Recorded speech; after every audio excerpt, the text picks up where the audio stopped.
Sono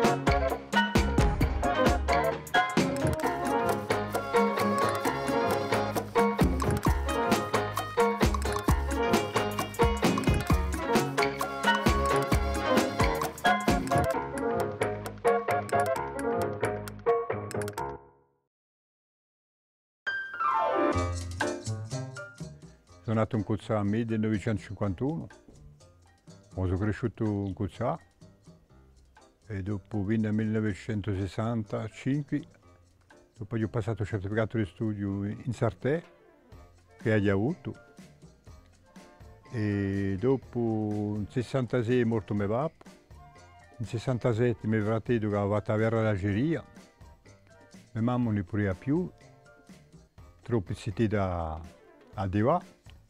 E mio fratello mi ha fatto andare a Parigi.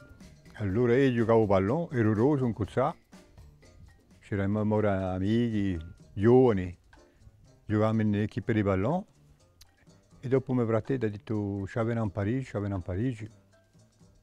E io sono stato fino al 2015-2016, ma venivo sempre tutti gli anni in Cuzzà, in Corsica, in Cuzzà, tutti gli anni. Due volte venivo una volta, due volte venivo due volte in Cuzzà.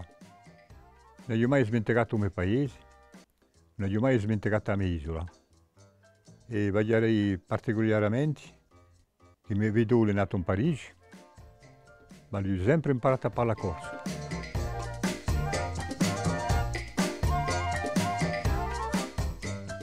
Qui c'è un poco più di benessere che annanzi, perché annanzi quantunque era difficile, non c'era mica il benessere che c'è oggi.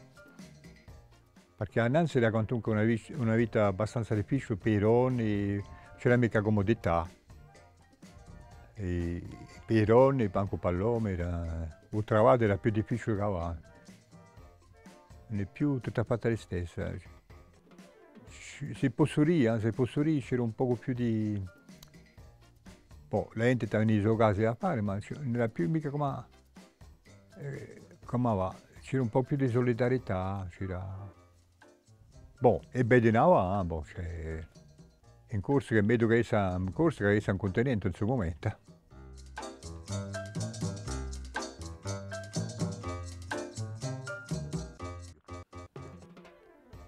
Un consiglio, se mica portare su meglio una vita, ma che rifacciano come me, a poco prezzo, che pensano come me, di partano con stranieri, di partano con continenti e di tenere quanto un caso isola, Pallaveno.